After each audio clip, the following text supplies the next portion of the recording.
like it down here. I live literally right by the World Trade Center. I walk home. I live above it, actually.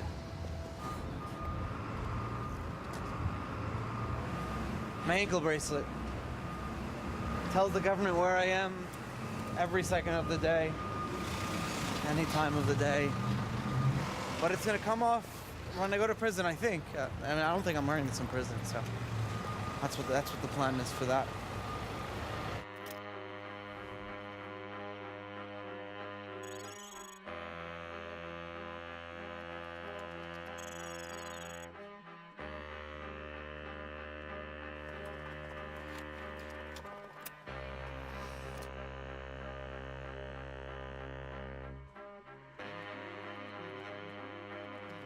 Closing numbers on the markets today. At one point, the market fell as if down a well. It was an historic day with Wall Street shaken to its very foundation. And even the health of the most trusted firms are now being called into question. We have former secretaries of Treasury who go from government to Wall Street pocketing hundreds of millions of dollars. In 2008, I became somewhat obsessed with the role that money itself played in the crisis and the role that governments and banks played in money. And why was it that our money was controlled by central banks? If something new happens, is the government likely to give it a nod or at least ignore it for a while? Or is the government likely to come down and try to crush it because they're afraid of anything new and different? This is a monetary revolution. Bitcoin is the honest currency.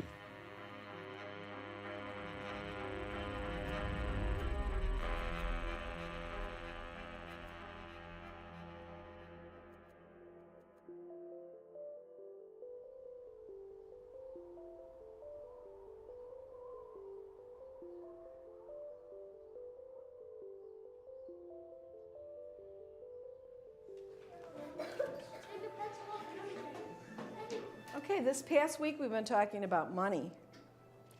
I'm going to ask everybody what you think money is. Can you give me some answers now? Money is like paper, and you can like buy stuff with it. So you have to have like 4 quarters for $1. You need money to buy your house, like food, water, oxygen, not oxygen. Money is basically just an accounting system. It is a way of recording who owns what, who has what, who owes what to whom. That is all money really is. And you needed somebody who could stand as the central issuer, somebody who was the trusted third party, someone who could guarantee that the money was real. And for hundreds of years now, we have had governments issue money. Again, money is just an accounting system. That's what Bitcoin is. Bitcoin is really just an accounting system. It is a way of recording transactions, recording value, and it does it digitally so you and I can send it to each other directly, and everything is recorded in the open ledger. By monitoring and updating that ledger in a collective consensus-based system, you do away with the need for somebody in the middle having to be the sort of repository of all the information. And that's what gets away from the fees, the inefficiencies, and ultimately the potential for corruption and risk that come with centralizing information in that way. What it does is it takes that trusted third-party function and it automates it. It puts it into an open ledger that is put online, that is there for anybody to see, so that every Bitcoin is accounted for, so that you know that you're not getting a counterfeit Bitcoin. It's kind of remarkable that this idea of Bitcoin was launched just a few weeks after Lehman Brothers went bankrupt and the whole system nearly collapsed. And the problems that cropped up in the crisis were very much a part of the writings of Satoshi Nakamoto. I think what the crisis showed is that the existing system had some major flaws. It wasn't working, and people were hungry for some sort of alternative.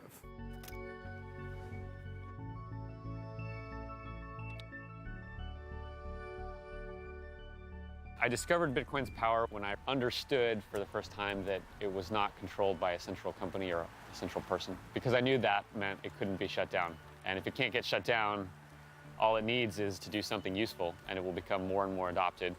And as the value grows, people will find more and more uses for it. The beauty of Bitcoin is it's easily transferable, it's anonymous, and by 2140 there's going to be 21 million, and that's the cap. There's only X amount of gold, there's only X amount of Bitcoin. Before, if you wanted to send something of value across the internet, you had to get somebody else involved. You had to have a credit card company or PayPal or maybe a bank involved in the transaction. The promise of Bitcoin is that you're directly sending this currency to another person, and then the Bitcoin network performs the function that normally PayPal or a bank or your credit card company would perform. Bitcoin really puts the control back in the hands of everybody. Everybody who's participating in the Bitcoin system is controlling how it works.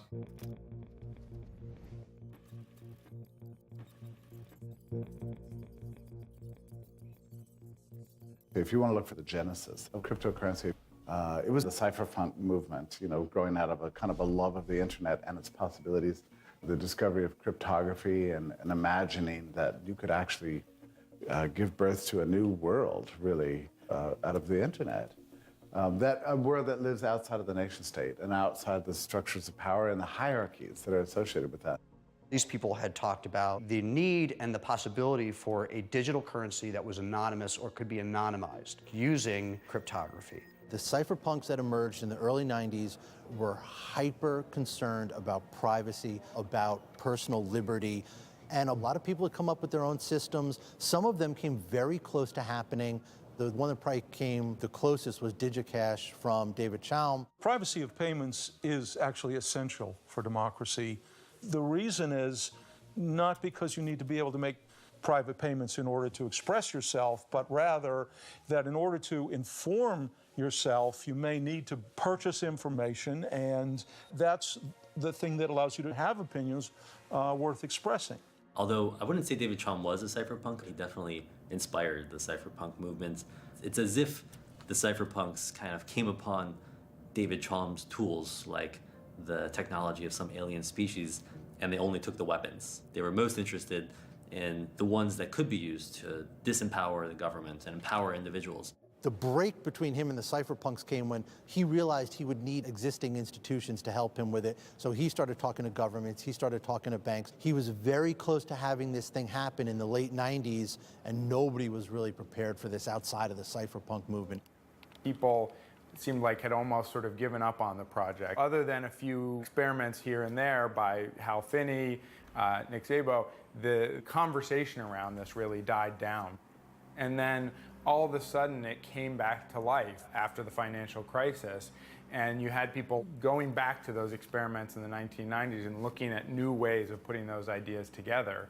Nick Szabo in 2006 had just finished up a midlife stint at law school, and if you look at Nick's writing around the financial crisis, that it really revived his interest in these ideas that he'd been working on in the 1990s with privacy and contracts and the problems of governments and other trusted third parties. And he brought BitGold back into the conversation. So Hal Finney came up with his own system. Adam Back has Hashcash. Wei Dai has B-Money. Szabo has BitGold. So what Satoshi did in 2008 was Satoshi took a lot of these ideas and made them work and created an encryption-based protocol. It's not really a currency, utilizing a ledger called the blockchain, allowing for many kinds of transactions to occur. Contracts, all kinds of things can be built into the blockchain. And it does this through a system of consensus building where multiple computers all participate in the management of the blockchain ledger, the kind of digital document, if you will, that keeps track of all the payments.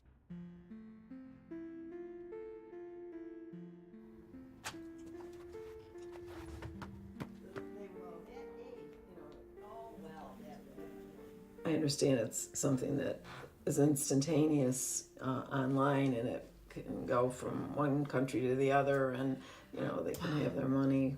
Well, I never heard of it until Nancy called me and mentioned digital currency, and I'm thinking she must have been in the bottle this morning or something. Digital currency, yeah, what, you know. But they say it's for people who don't have bank accounts. I can't understand if you have one coin, let's say it's worth $150. What do you do? Give the number or something to the grocery store person, and then they subtract it? How do you know? How do you make change? How do you know what you have left or what you've spent? You can have the money supply controlled by a computer. That's all Bitcoin really is. The key point here is that this is a distributed ledger. There is no central server. All the other ledgers that we have, all banking ledgers, all company ledgers, they all sit and reside inside that company, which means they have one point of attack. They can be hacked. JP Morgan was hacked by cyber thieves not so long ago. Home Depot, Target, we've had all these companies get hacked, precisely because there's one central repository of information. The Bitcoin ledger resides on thousands of computers. You can't hack that. Every single transaction is recorded, and once it is recorded in the blockchain, it is there. It is permanent. It cannot be altered. It cannot be changed so that you can read it. Now, the identities of the people are encrypted. The wallets are encrypted, so you don't know who is spending the money, but you know that every single Bitcoin out there has a history. You know where it's been. You know the different addresses it's gone between. The most important pieces of the Bitcoin infrastructure are the miners. These are the computers that are tasked with maintaining the ledger of the blockchain, to verify the information, to update it, to make sure that this is trustworthy. So how do we incentivize them to do so? As they are going through the process of confirming transactions, they are simultaneously being subjected to a very, very difficult computing test. The Bitcoin core protocol is forcing them to look for a number. All of these miners are ultimately competing to be the one that receives that payout every 10 minutes. But really, that's the secondary component. They're really being rewarded with Bitcoin for what is the more important task, and that is the validation and verification of transactions and the maintaining of the ledger. Bitcoin, in being the first to achieve this holy grail of decentralized value exchange, that transfers that process of trust to a collective agreement around a body of independent computers who are compelled by an incentive system to maintain that consensus and affirm the information to be correct, is incredibly liberating, because it means that we can do it without all these intermediaries in all these different realms. The most important thing behind Bitcoin is not the currency. The key factor is the blockchain. Nobody expected this. In 2008, very few people cared about it. It was just the computer scientists and the sort of code geeks that were really interested in. All of my communication with Satoshi was ever via either the Bitcoin Talk forums, which all of that communication is public, or private forum messages, or private emails. Satoshi was always all business. It was just always about the code. My very first message to Satoshi, I asked him, so, is Satoshi your real name? What have you done before? Can you tell me a little bit about yourself? And he just ignored that completely, but came back and said, great to have more experienced programmers helping out with the project. Here's a couple of problems that need to be solved. Maybe you can help solve them.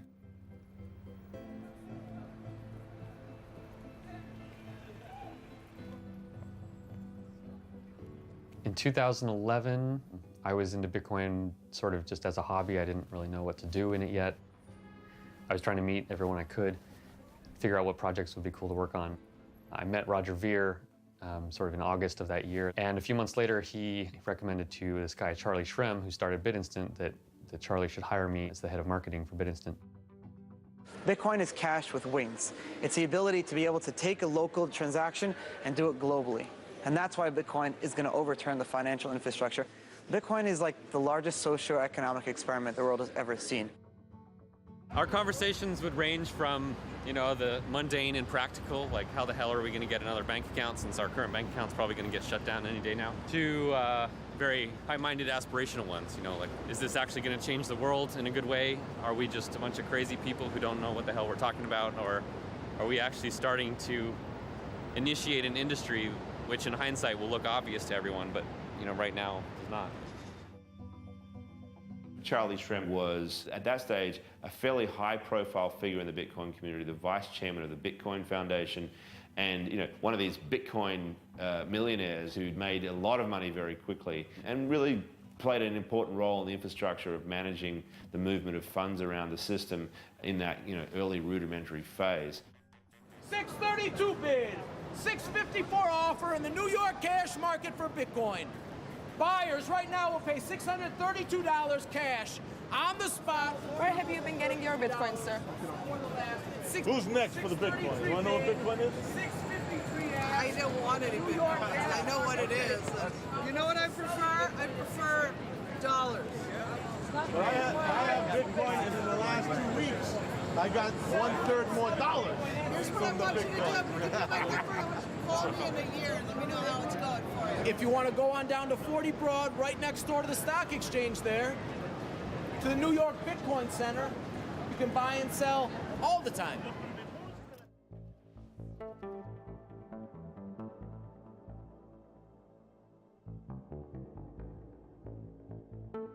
You have a table in the middle.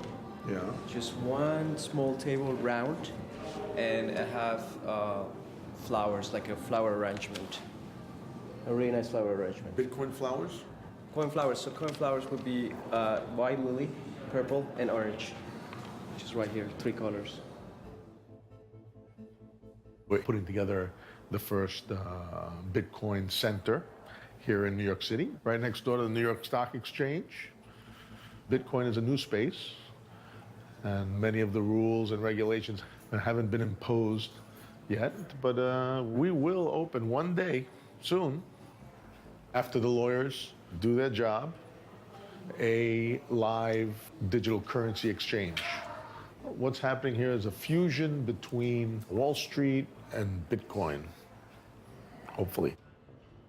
Satoshi seemed to acknowledge that it would be hard for Bitcoin to develop in any way in which it wasn't interacting with the regular economy of dollars and euros. The problem with exchanges is that they took you back to this old world that Bitcoin was really trying to get away from.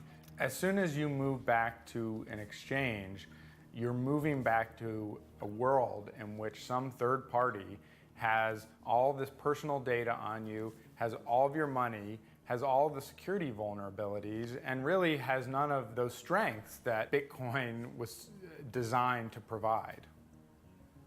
Jed McCaleb created Mt. Gox essentially on a lark one night because he couldn't buy Bitcoins as quickly as he wanted to. And interestingly, he did it by starting with a URL that he'd previously used to run a magic card trading site. So you get an idea about where some of these ideas are coming from and how, really kind of rudimentary some of them were. Jed essentially threw this site together and put it online without too much thought. It immediately took off, like much faster than I thought it would. And then I realized that in the US, there's all these regulations you have to comply with. There's a lot of legal risk around money transmissions. Jed essentially sold it to the first person he found, who was Mark Karpeles, a French guy who was living in Tokyo. He really knew very little about Mark when he decided to sell it to him. And once he took it over, it began growing much more quickly than Mark was expecting or was prepared for. He's still running it poorly, but it's still going.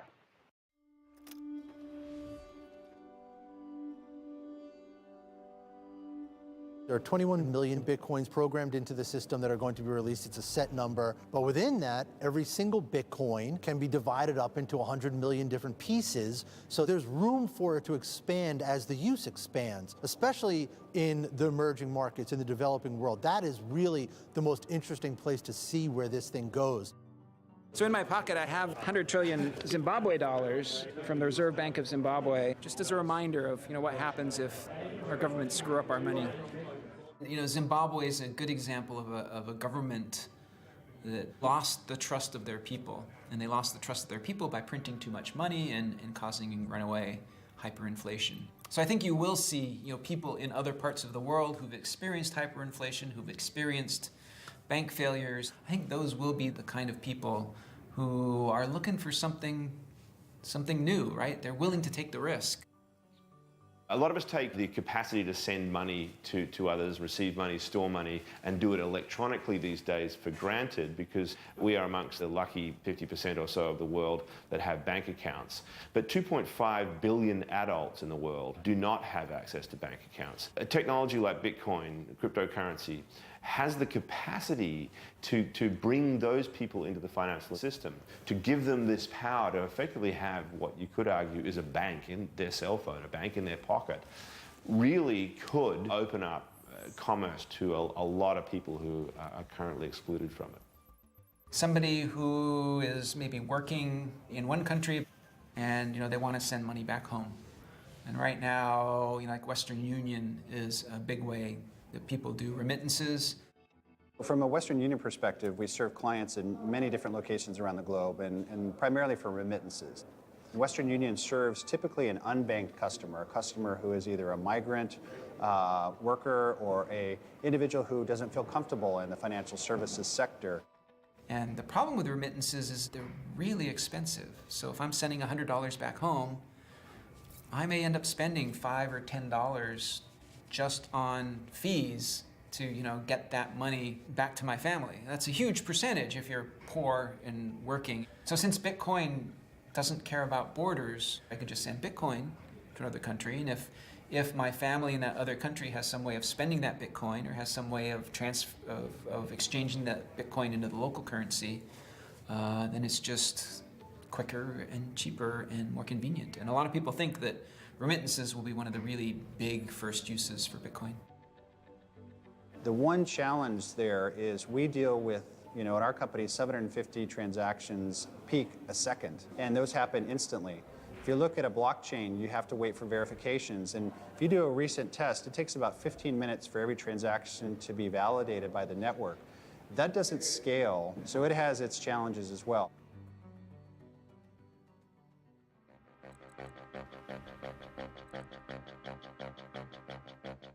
WikiLeaks, which solicits and publishes secrets and suppressed material from whistleblowers around the world, has been under cyber attack from governments that want to shut it down.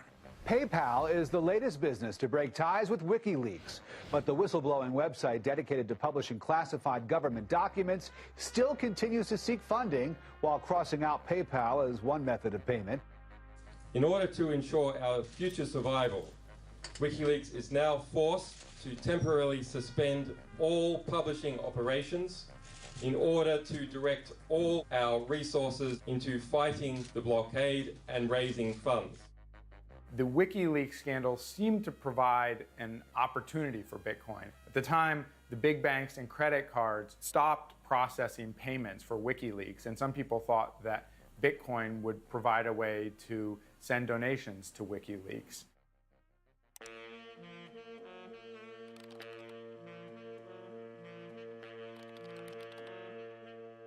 You could certainly see in the hubbub around WikiLeaks that Satoshi was still somebody who was very paranoid about the government and the government coming in and taking too close a look at the Bitcoin project. And you could also see that Satoshi, I think, realized at this point that Bitcoin was still young software and the kinks hadn't been worked out yet. In, I think, late 2010, he asked me if it'd be okay if he put my email address on the bitcoin.org homepage, because he had been the primary contact for people. And I said, sure. And he went ahead and changed the webpage. But what he did is he left his name there, but he took away his email address. And so it was just me and my email address who was suddenly getting all of the attention. And I think that was Satoshi's way of kind of saying, you're the leader of the project now. There was one particular email where he told me that he was going to step away from the project and do something else. He never told me what else he's going to do or that he is doing. I had just been invited to give a talk at the CIA, and I told Satoshi that I accepted the invitation to go speak at the CIA. After he sent that email to Satoshi telling him that he was planning on going to the CIA, he never heard from Satoshi again, and that was essentially the last time anybody heard from Satoshi. You very quickly get caught up in the question of who is Satoshi Nakamoto? Where did this come from? Who is this person? I mean, this is the 2000s. Information is out there, everything. Everyone knows everything about everybody. How can there possibly be a person that nobody knows who this guy is? But there is a person, and at least they think it's a person, it might be a group, who nobody knows who this guy is. And he kind of appears out of nowhere in 2008 on these cryptography email lists with this system called Bitcoin. He's very active in the early years. There's a lot of back and forth with him communicating with people. It seemed like most people kind of wrote him off. It's kind of like a illusions of grandeur kind of scheme. Hal Finney, on the other hand, seemed to be really interested right from the beginning. He was a crypto idealist. Like, he was not as kind of cynical as many of the other cypherpunks. So he got really into this. He started talking to Satoshi Nakamoto, who he said seemed like some young Japanese American coder. Hal Finney was the first guy to work with Nakamoto. He was a cryptographer. As soon as Nakamoto released it, he was one of the first people to email him back and say, hey, this is interesting, I'd like to work with you. And in the first weeks of Bitcoin, he worked with him back and forth setting up the system.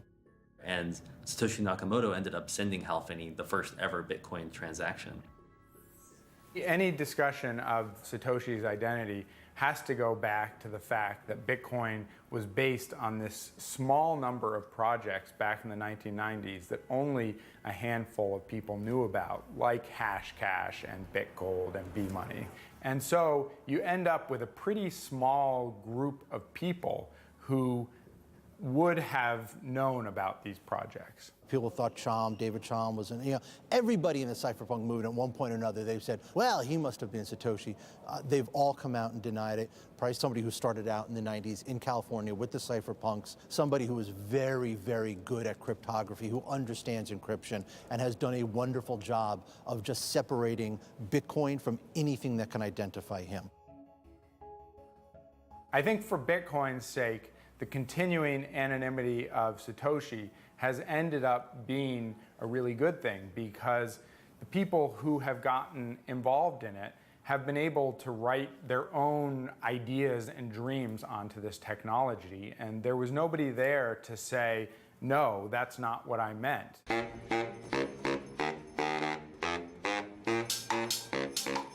In the early days, the first group was really just a bunch of more or less tech-minded coders.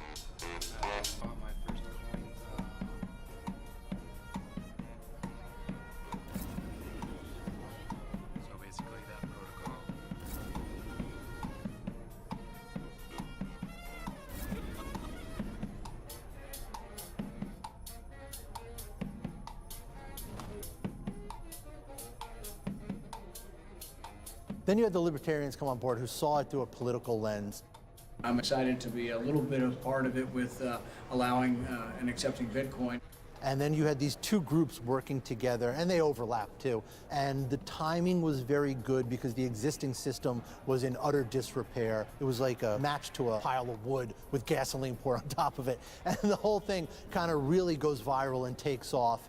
And then you have the suits, the VC money. And it was very small at first, just a couple guys out in Silicon Valley who ran into Bitcoin guys at coffee houses, and you started having this meshing of conversations.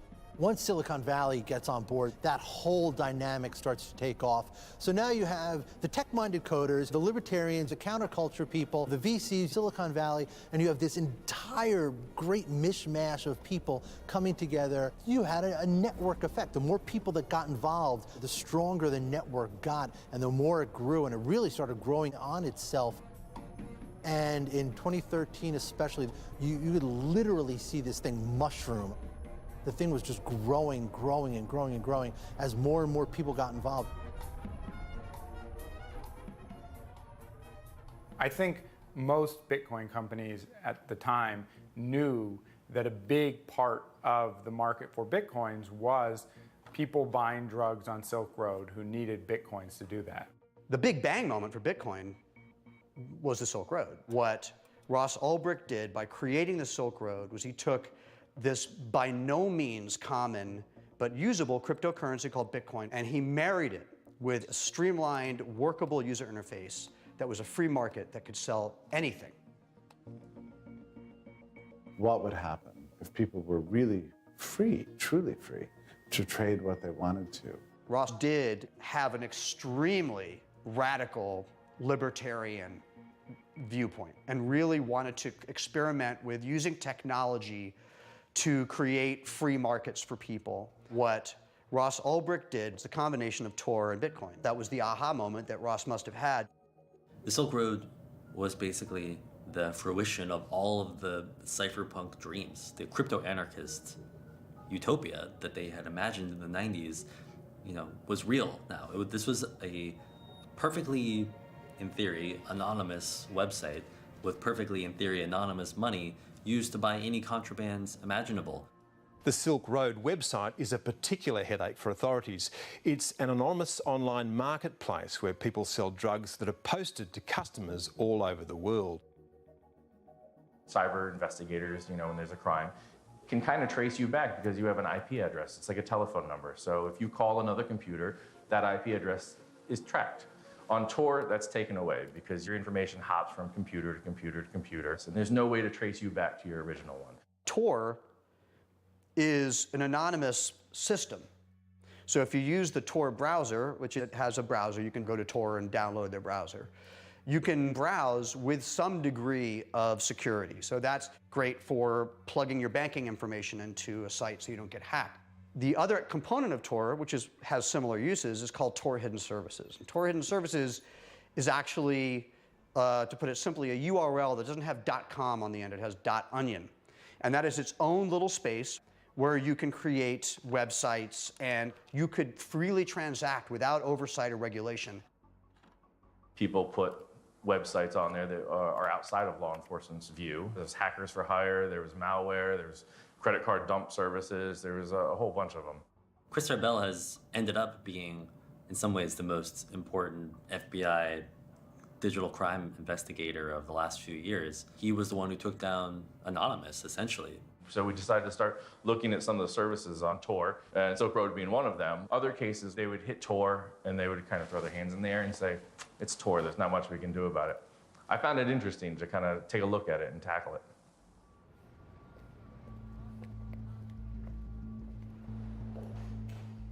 BitInstant was basically born because if you want to move your dollars into a Bitcoin exchange, it takes at least 3 days. And since the major exchange Mt. Gox was in Tokyo, it could take a week or more. So that's really problematic. And basically, Charlie had figured out that if he just held a balance of dollars at the exchange, you could go to him and say, Charlie, I'll give you $100. Will you give me $100 of credit at the exchange? And you can literally then have your dollars at the exchange in 10 seconds as opposed to a week. So that's hugely helpful, especially when Bitcoin is so volatile and you need to know exactly what price you're going to get. Charlie was raising capital right as sort of I joined. During that process, he came across lots of interested investors who were starting to get a whiff that maybe this Bitcoin thing was cool. We had an interesting debate early on about do we invest in Bitcoin or Bitcoin companies, and we sort of decided to do both. More towards investing in actually Bitcoin in the asset early days, but also trying to place a few bets in the ecosystem to support the companies, support the entrepreneurs, and see how that went. A few days after they first found out about Bitcoin, they were in the BitInstant offices in New York meeting with Eric and Charlie. And Eric and Charlie essentially talked them through Bitcoin and answered all of their questions and concerns. What made you invest in BitInstant? There are a lot of companies and exchanges and websites. With respect to Bitcoin, regulation is obviously a big question. What you do want is a company that sort of takes that seriously and understands that there's the technology element, there's building the company, and then there's also creating the company that works with regulators. And so that's BitInstant. It's not this sort of completely underground thing.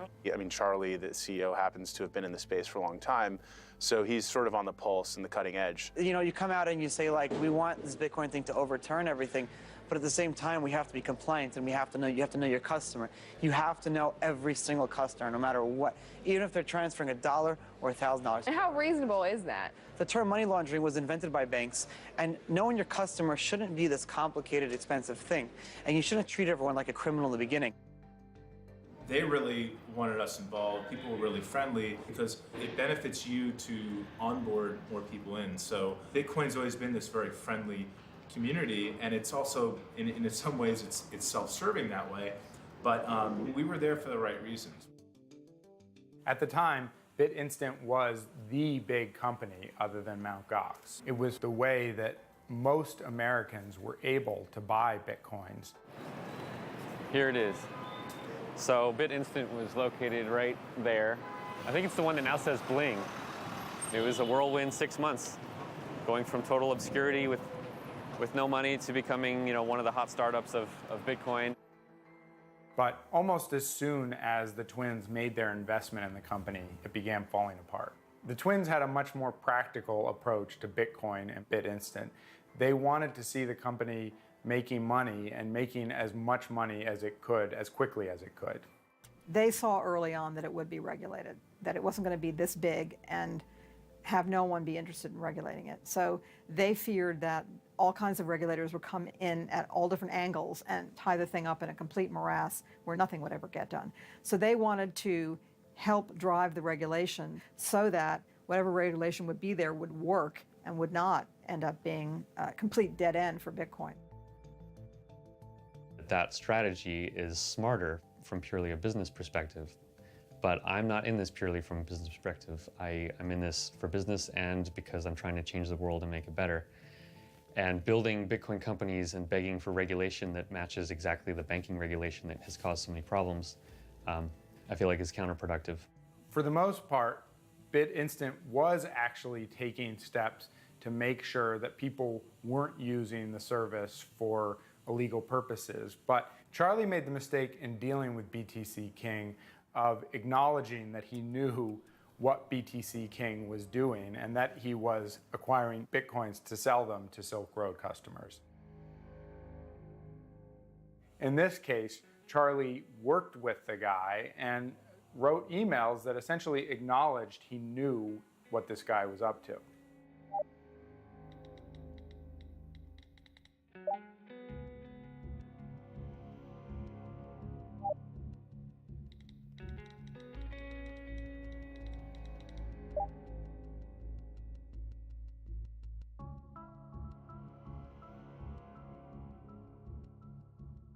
That stunning arrest of the drug kingpin who goes by the name Dread Pirate Roberts appears to have cornered the internet drug market. His real name is Ross Ulbricht, and his website, Silk Road, is packed with products like cocaine and heroin. The payment system is all through Bitcoins, which is basically digital currency, not backed up by any international banks, not backed up by any U.S. banks, but simply based on the confidence of the users who exchange these Bitcoins computer to computer.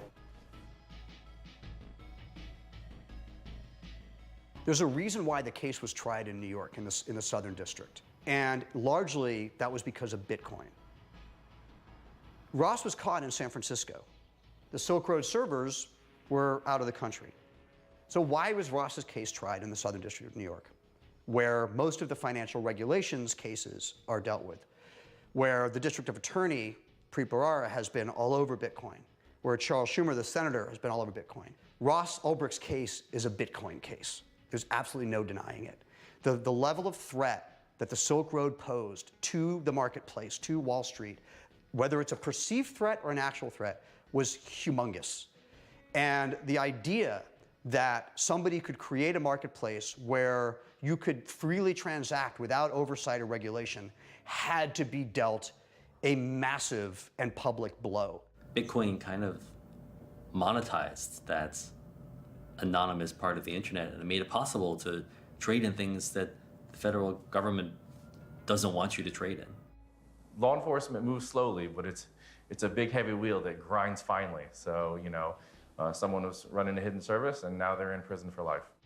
They were playing hardball. It was very evident that their intention, as the judge herself said in her sentencing, was to make an example out of Ross, was to say to all of you people using Bitcoin, to all of you people who want to tangle with unregulated marketplaces and technologies and open source, cryptocurrencies, we will throw the book in its entirety at you if you do this.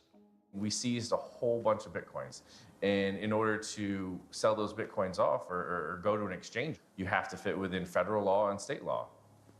There's not really an exchanger that could handle that met those regulations at the current time. So it had to be handled through auction.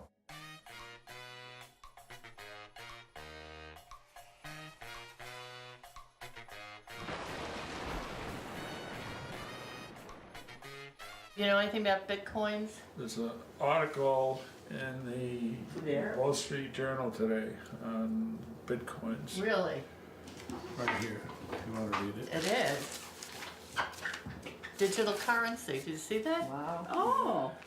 Digital currencies will disrupt global finance, transform the way we pay for things, and just maybe make the world a fairer place.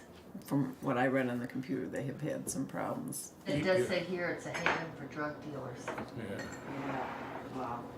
The reason is because you can't track it. Well, I think I don't like this idea at all.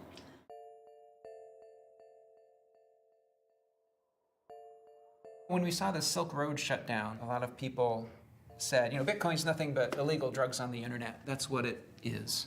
And they would point at the Silk Road and say, look here at all the stuff that's happening here. And I think when you saw the Silk Road shut down and Bitcoin transaction volume take a tiny little dip and then keep going up, you know, I think that was a great event to point at and say, you know, it really wasn't about that. It really isn't about that. You know, it's a tiny little part of the economy. I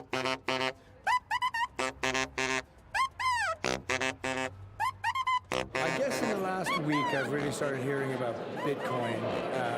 Recently I heard a scenario after the FBI had seized a bunch of Bitcoins due to illegal transactions. Now they're going to be auctioning them off like they would a private yacht for, you know, from some drug dealer. So that in a way legitimizes the use of it as a currency.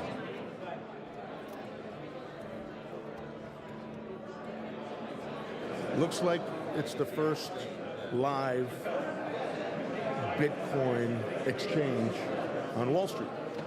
Looks that way. So 1 for 900. Buying or selling? Right now, we are looking at the open interest at the floor of the Bitcoin exchange. There's different exchanges that are online that will present the bid and ask, but there's no true open outcry exchange. Buyers and sellers coming together in an open, clear, transparent, honest way. What do we call it, 900? Yes.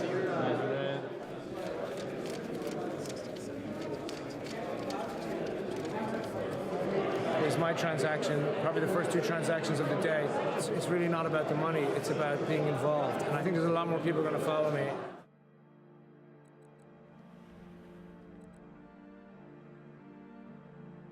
Charlie Shrem, 24 years old, arrested today and charged with engaging in money laundering. Shrem enabled people to transfer money from Bitcoin to cash via his company called Bit Instant. Now, the other point that the DEA is making is that Shrem bought drugs online at Silk Road and that he knew Silk Road was a trafficking website. And we know the Winklevoss twins, who obviously were featured in the movie about Facebook, they're actually investors in Shrem's company. Yeah, you know, a lot of people are very excited by this idea. They like the idea that you can have a currency that is not tied to any kind of central bank. But at the same time, I mean, think about it. If you're in the federal government, you don't like the idea that people could effectively use another form of cash to buy things that they shouldn't be buying online. With me, it wasn't all my customers. It was one customer out of about 100,000 customers. This was one customer. One single, and I made that case to my sentencing. I said, Your Honor, this was one customer. It happened that literally I was coming home from Amsterdam. It was on my sweatshirt. I was still stoned. I didn't know what was going on.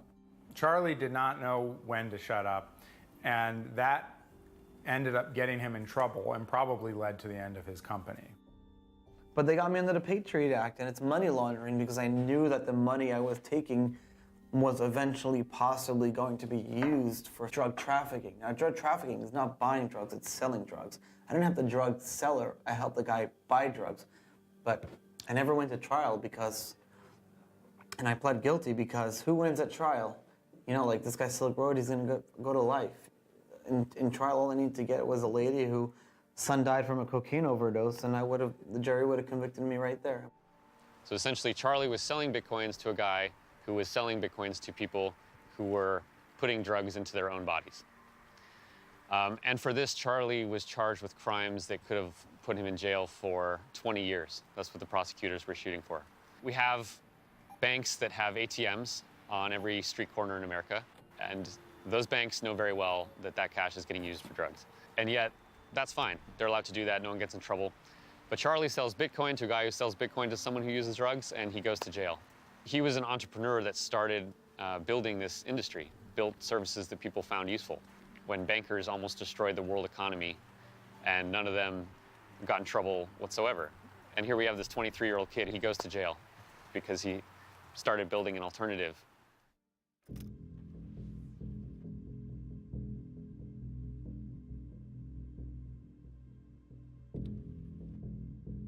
Over the last 6 months, our agency has been conducting an extensive inquiry into virtual currencies. The information we're going to gather in this fact-finding effort will allow us to put forward, during the course of 2014, a proposed regulatory framework for virtual currency firms operating in New York. Yesterday, we had serious criminal conduct come to light involving virtual currency as a vehicle for money laundering, drug trafficking, and other major felonies. Right now, the regulation of virtual currency industry is still akin to a virtual Wild West. That's why we're evaluating whether our agency should issue a so-called bit license, specifically tailored to virtual currencies. I think people who imagine a very powerful utility like Bitcoin that would somehow escape regulation entirely are either naive or extreme optimists. Bitcoin is a battle of ideas, and it forces the issue of whether people should be as free in their handling of money as they are in their handling of speech or religion or relationships with each other. If you want to have this thing go mainstream, you're going to have the regulators, the lawmakers weigh in on it. And one of the first ones who really took an interest was Benjamin Lawsky, very important regulator in the financial world. And in January 2014 holds these public hearings because he wants to come up with a license for Bitcoin companies. We believe that putting in place appropriate regulatory safeguards for virtual currencies will ultimately be beneficial to the long-term strength of the industry itself. Lawsky was essentially given the opportunity to write the rules for this whole new industry from scratch. The first question is the obvious one that's on everyone's mind. It was sort of unexpected yesterday, but with the arrests we saw, obviously that's put a bit of a cloud hanging over the industry right now. And so how do each of you react to what we saw yesterday, what it means for Bitcoin or virtual currency and its future? I think it further supports that bad guys are going to do bad things, and they're going to use whatever technology is available to them. But I view it as, if the allegations are true and they're convicted, the system works. Are people still doing bad things with Bitcoin? Sure. Is the majority of the Bitcoin activity vice? Not a chance. So I think the issue you raise is one that people like to write about, the media likes to write about, makes great headlines, you get a lot of clicks, you can sell a lot of ads, but I think it's in the rearview mirror. There are some people in the Bitcoin community from the libertarian side of things that want government to just leave it alone. Would you say regulation is both inevitable, but more importantly, actually ultimately going to be crucial for the survival of virtual currency? Sounds like a terrible idea to me. Just understand what we're trying to do with Bitcoin. We're trying to create a world where transactions can move globally for free, okay? And making these companies hire, some outsourced compliance firm is a bad idea. It'd be great in any industry if you could just open the door and let folks run out and give a shot. We may choose not to invest in a company if they can't get licensed by you. If the choice ultimately is between preventing money laundering on the one hand, and I probably even shouldn't use the word money laundering because it's too nice a word, frankly. Money laundering is the facilitation of all kinds of horrific crimes that I think everyone in this room never wants to see happen. Acts of terrorism, funding rogue nations, et cetera, all take place through massive money laundering. Now, if the choice for the regulator is permit money laundering on the one hand or permit innovation on the other, we're always going to choose squelching the money laundering first. I agree that I don't think anybody wants money laundering. When we first saw Bitcoin, about a year and a half, almost 2 years ago, I don't think anybody would deny that it was a bit of a wild, wild west because there was no regulation, there was no framework to evaluate the asset, evaluate companies, determine who was compliant, who was not. And a wild west, attracts cowboys. And I don't think anybody here would disagree with the fact that a sheriff would be a good thing. A lot of, I think, the entrepreneurs feel like they have to self-censor. They don't want to come out vocally critical of the regulations. Part of that is maybe because some of them just like regulations, but I think another part of it, some of them just feel like they will get attention of the regulators if they come out against them. Yes, we want them to innovate, but at the same time, we just can't live in a world where we're going to permit money laundering to go on. I think regulators should give Bitcoin some time to grow up. Too much regulation now will just stifle innovation. And I think before regulators kind of come in and say, we're going to solve all your problems, and then fail to solve all our problems, I think they should give the innovators time to solve those problems. One function of regulation is to make things clearer. So right now, Bitcoin, because it's so new, is in a state of flux everywhere. The lesson from the internet is anything that China bans, invest in. That's a joke, but the U.S. allows Google to operate here, allows Twitter to operate here, allows Bitcoin to operate here, allows Facebook to operate here. Chinese government doesn't allow any of those companies to operate the way they operate in this country, or at all.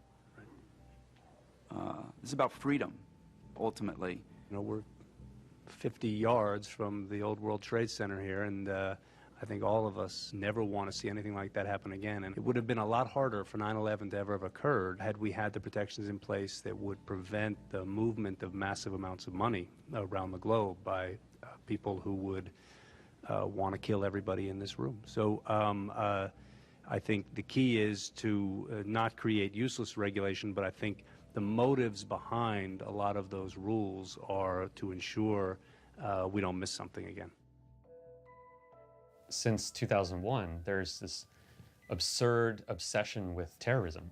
So anytime a regulator gets up and says, well, Bitcoin can be used for terrorism, well, of course it can. So can anything. So can cell phones, and so can the internet, and so can a car. It doesn't mean that we should, stifle the growth of those industries just because bad people can use it.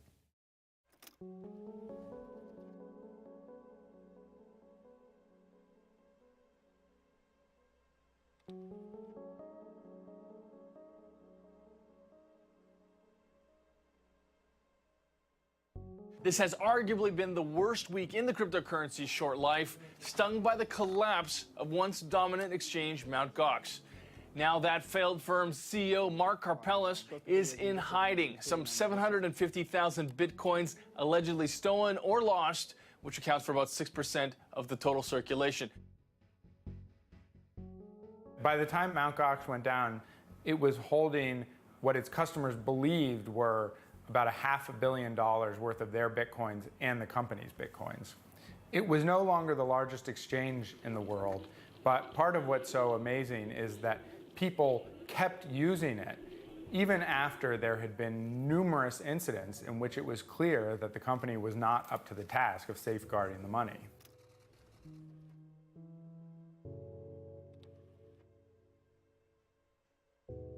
And the only reason he survived as long as he did was because in 2013, the price started going up. People kept putting money into it. He had more and more money because the price was going up. But as soon as the price started going down, and this is what happened, right? It peaks in late 2013, starts coming down in 2014. As soon as that price started coming down, it all just tumbled for him. Gox was going to collapse. That it lasted as long as it did was actually kind of a stroke of fate. But its failure was it didn't have the kind of more boring mainstream institutional controls that we require to bring it to the next level. And there's a whole bunch of money missing, and no one knows if they just lost it, if it was stolen from them, if they embezzled it, or what. But the important lesson from Gox isn't that Bitcoin doesn't work. The important lesson from Gox is that you don't leave your money with a trusted third party, because you can't always trust them. You can only trust them until you can't. This was also a lesson that people were supposed to learn during the financial crisis, but they don't seem to have learned it yet. Mark Karpales was a gamer. He was not a finance pro. He really didn't know what he was doing, and he didn't build it. Jed McCaleb built it. He didn't improve upon it. I mean, it lurched from crisis to crisis throughout its entire history. Last year was a terrible year for Bitcoin, and especially a terrible year for the foundation, because we had two of the people on our board of directors who had to resign in disgrace, basically. You know, my expertise is technology. My expertise is not figuring out, like, who's trustworthy, who's not, you know, which businesses are going to succeed, which businesses are going to fail. After we had held our hearings, we thought we would take 6 months to 9 months to even a year to draft our initial regulations. This was so complicated that we wanted to really take our time and get it right. What happened was, though, Mt. Gox collapsed. And I think that gave us a real renewed sense of urgency. And we realized that if we got regulation right, we could create more confidence in Bitcoin, frankly, as opposed to the sort of loss of confidence you saw not only from the Silk Road case, but also from the collapse of Mt. Gox. So your sense, though, of the regulators right now, Right. I assume you had conversations. The discussions that we've had, I think everybody recognizes the innovation and doesn't want to stifle it, but they just want to make sure that there's healthy regulation so it's used in a safe and productive manner. I'm not giving up on New York. New York's giving up on me. I can't even turn on a Bitcoin machine. An ATM, I can't turn it on. I can't make trades. I can't do anything. There's no cash flow at all. And it's potential regulation. It's regulation that I should believe is coming down the pipe. Like, I don't want to do anything that someone's frowning upon right next door to the stock market. They're going to lock me up.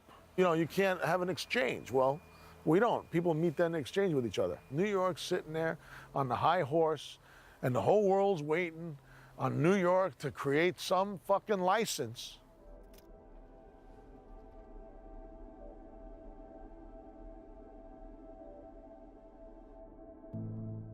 Ultimately, Lawsky's office brought out the final rules for the BIT license in the spring of 2015. A lot of companies complained that the regulations were too burdensome for them to operate in New York and still make money. I saw just overnight dozens of companies that were on the verge of launching. They just threw in the towel and said, we can't afford this. Eric Voorhees' new company, Shapeshift, would have had to apply for the BIT license if it wanted to keep customers in New York. So in my lap here I have the application forms for license to engage in virtual currency business activity, which is a very statist way of saying the BIT license. This is the application to be approved to do basically what we've all been doing for years now, which is building Bitcoin companies in New York. And a lot of stuff in here I personally feel is unethical, so we're not going to comply with it, which means we have to block New Yorkers entirely. And when an entire new industry starts blocking a place like New York that used to be the financial center of the world, hopefully some of those politicians will take notice. The point of it is to, one, make sure there are enough consumer protections, two, make sure we have adequate cybersecurity, three, make sure that the companies are adequately capitalized so they don't collapse upon themselves. You know, you've seen a tug of war between the hardliners and those who are saying, you know, you've got to have enough space for innovation in here. And the system has come out, I think, probably stronger as a result of that. And there's a widespread view amongst certainly the business Bitcoin community that some level of regulation gives legitimacy to what they're doing. It gives people confidence in what they're doing. This is an important part of growing up. Ultimately, they're not going to get it right because no regulation is ever right. But I'm highly confident that whatever happens going forward, the BIT license will be looked at as a positive development in the evolution of Bitcoin, because it just removed one of the biggest pieces of uncertainty, which is how is this industry going to be regulated? I think most of us, at least a lot of us, think that sensible regulation that sets guidelines, that makes sure people's money doesn't just go into a black hole, that's a really important thing, that regulation. I'm sure Satoshi wouldn't be happy to see this kind of thing, which is not based on the logic and reason that a programmer is used to. I think a lot of developers, understandably so, try to stay out of the political nonsense. It has been one of the biggest mysteries raging across the internet. Who is Satoshi Nakamoto? Newsweek published an article claiming the man in these images is the Bitcoin founder. The man who created Bitcoin is known as the father of Bitcoin, the online currency now worth billions. When you asked him about Bitcoin and he says, I can't talk about this anymore, he was not referring to Bitcoin. But with me, he definitely acknowledged Bitcoin. I think at this point now he's saying he was confused by the conversation.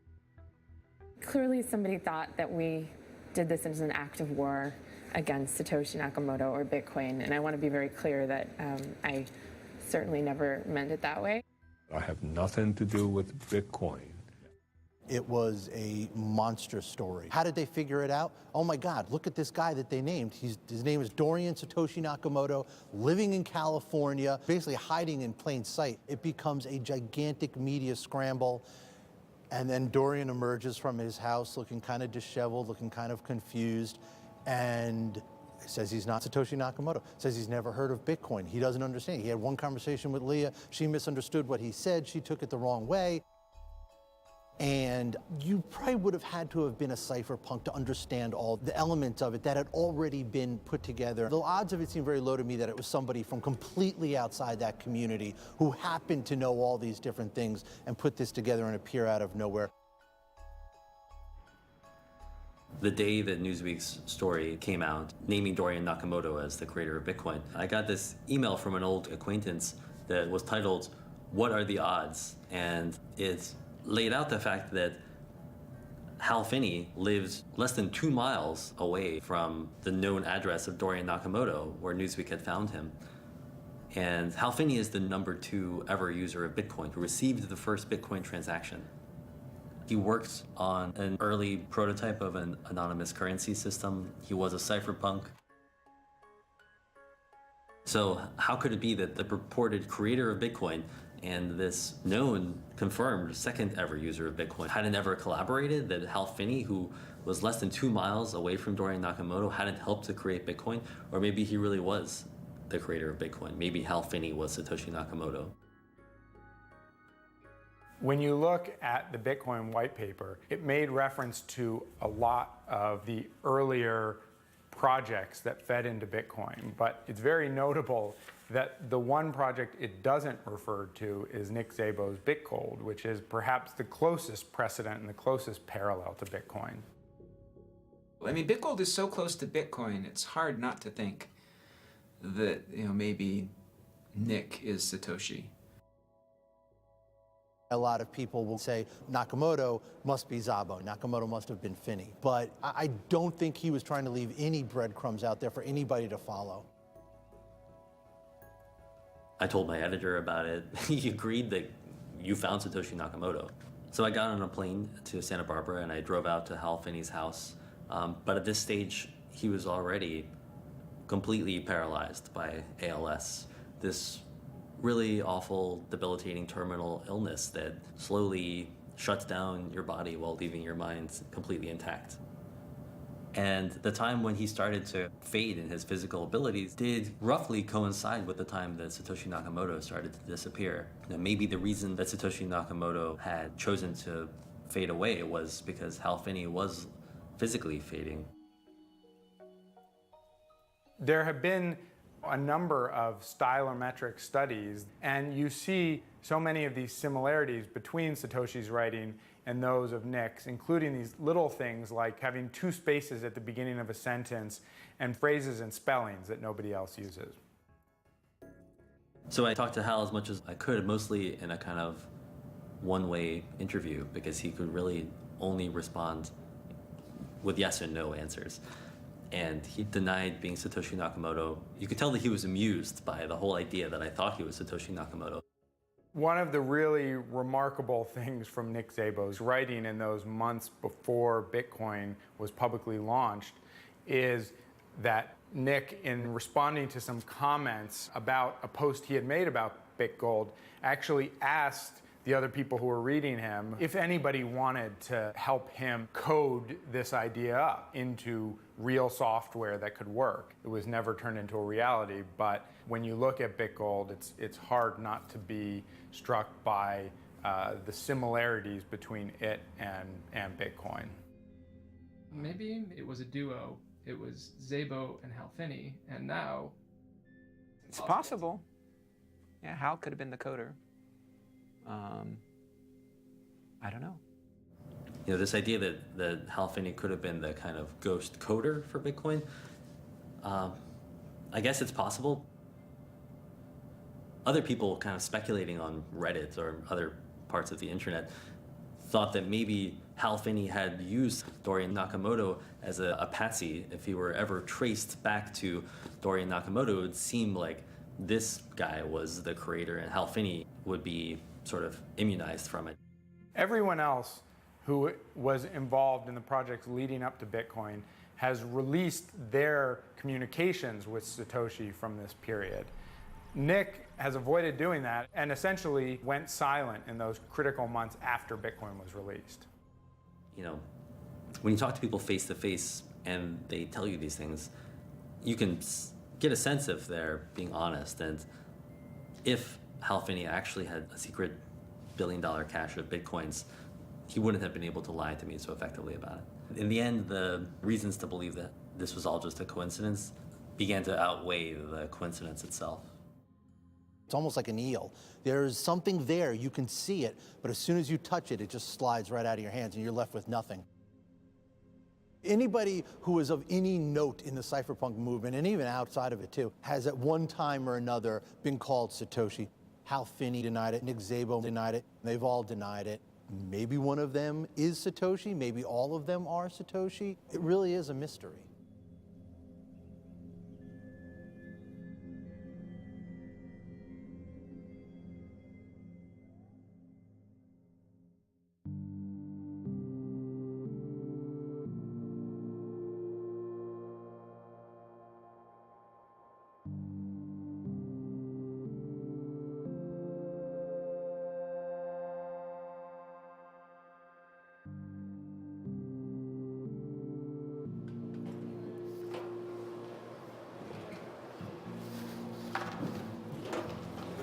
That's your original ticker from next door.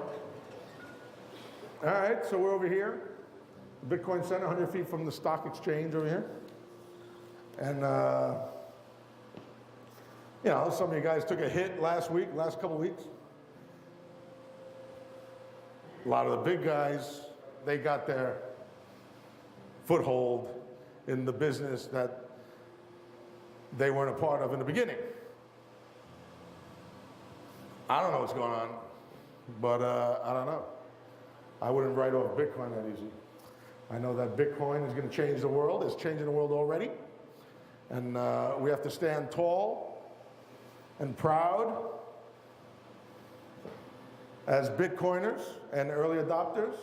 They don't know anything about new technology, but once it starts making sense, they throw their dollars behind it.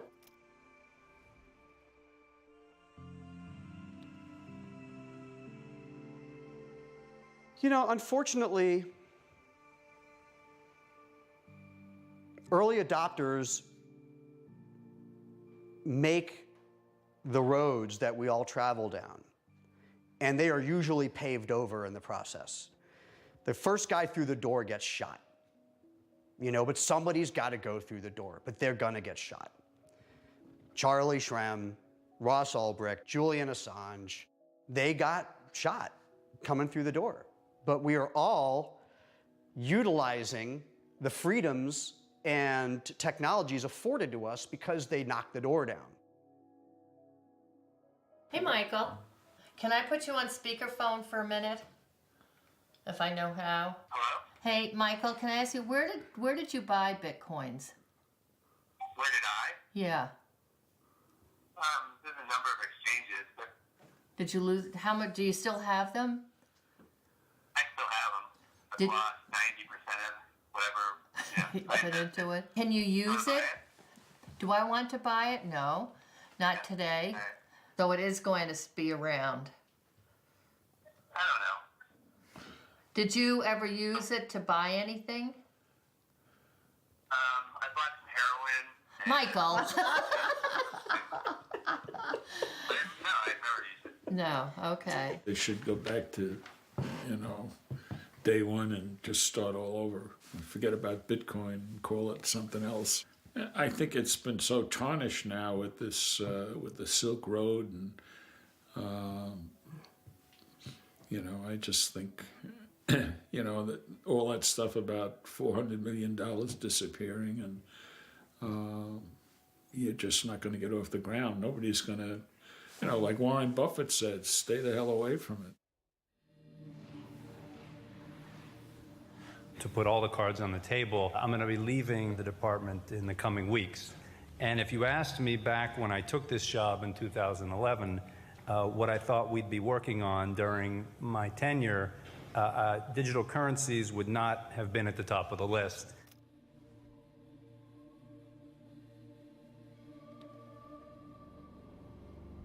So Ben Losky created this thing called the bit license, which is New York's attempt to regulate this scary new technology. It's now law, and he has announced that he is leaving government in order to set up his own private consulting firm to help companies navigate financial regulations such as the bit license that he created. So we essentially had this beautiful new ecosystem being built, and Ben Losky comes by, says, I'm here to protect consumers. He builds a huge wall around the thing, and then he sits outside the gate charging people to get in. This is the very definition of crony capitalism, and for some reason, Ben Losky doesn't even see anything wrong with that. I think history will not judge him as favorably as he thinks. So, I've started up my own consulting business. It's been quite interesting, doing a lot of work in the fintech space, but also doing work with a lot of traditional companies in the financial services world as well. Ben Losky's team at the DFS that was working on this bit license and the Bitcoin initiative have all ended up leaving the agency and going to consulting firms that are now working on these issues. Danny Alder is going to work for ItBit, and Dana Syracuse is going to work for the consulting firm K2. ItBit is particularly notable because they were the first to find a way to partner with the DFS to get licensed to open their own Bitcoin exchange.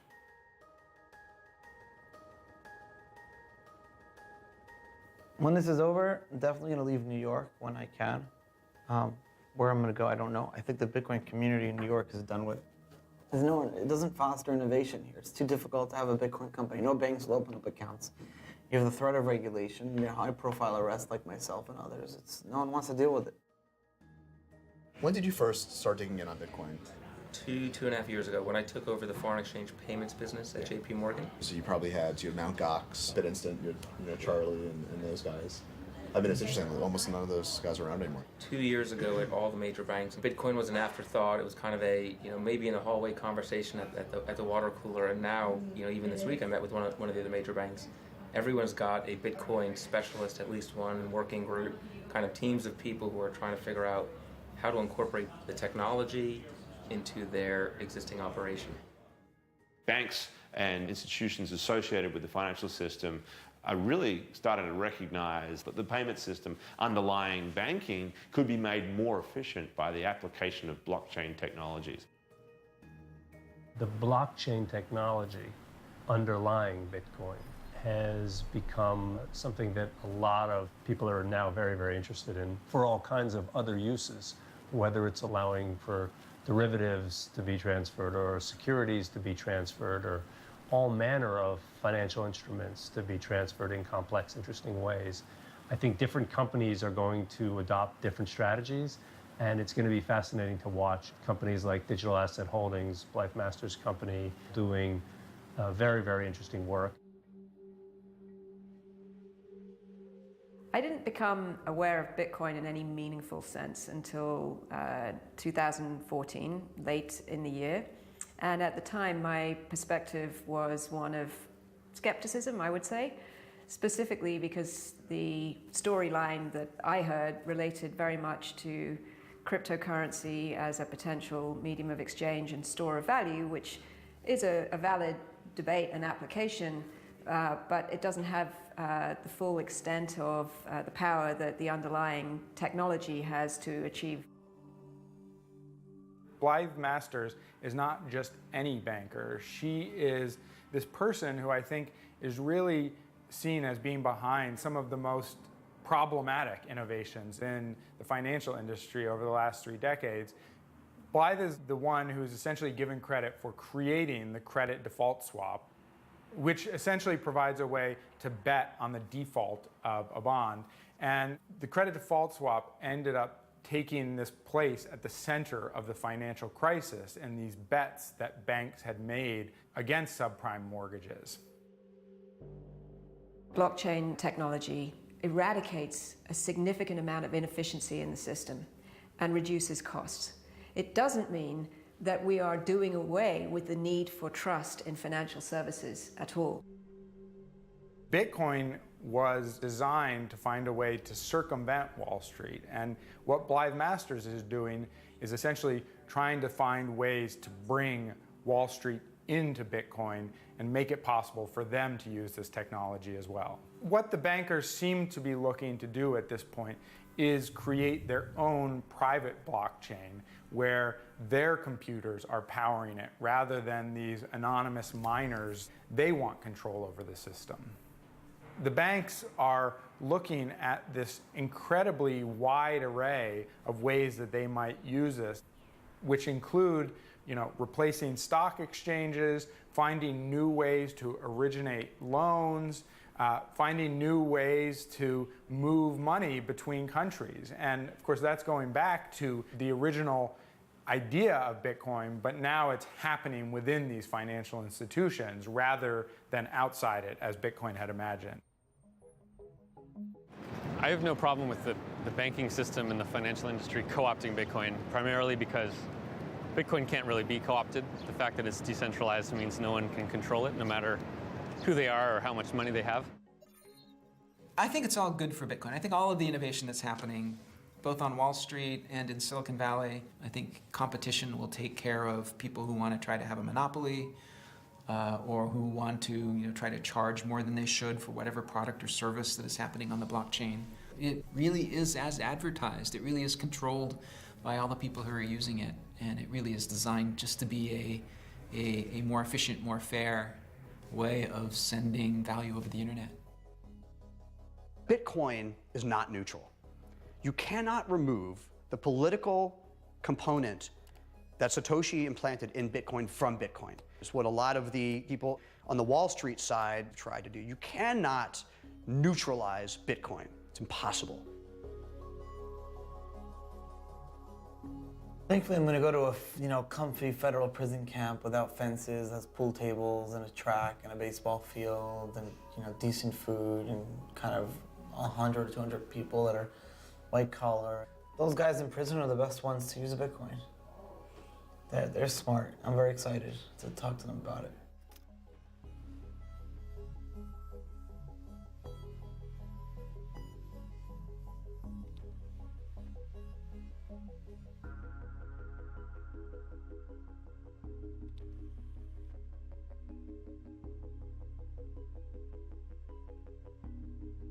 So yes, the VCs are driving this thing right now. They're pouring money into it. They're building these for-profit companies, people who have a background outside of Bitcoin, seeing the value of it and coming to it. But just because they're doing everything they're doing doesn't mean that the libertarians and the utopians have to go away. Bitcoin is open source. You can do whatever you want with it. So they're still there. They're still building their products. They're still building their vision. And if Bitcoin goes mainstream and if it gets picked up, even if it's running in the background, there are going to be elements of that. And that's kind of what utopia movements always are. The thing that the utopians were dreaming about is not going to happen the way they expected it, but I do think it is going to filter through, and you are going to see it. You're going to see it.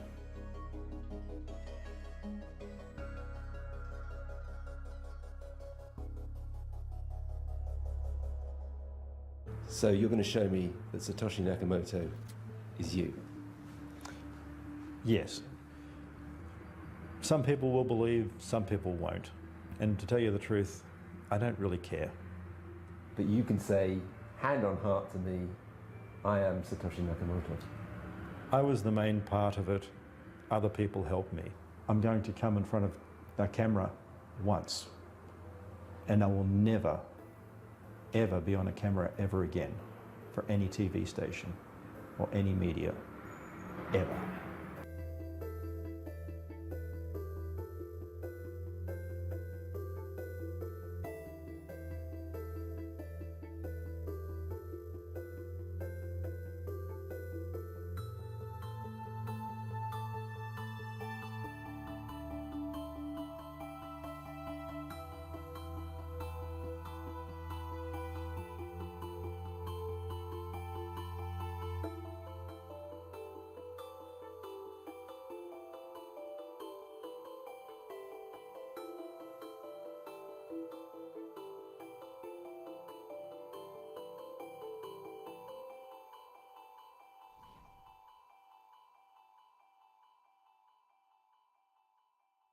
Thank you.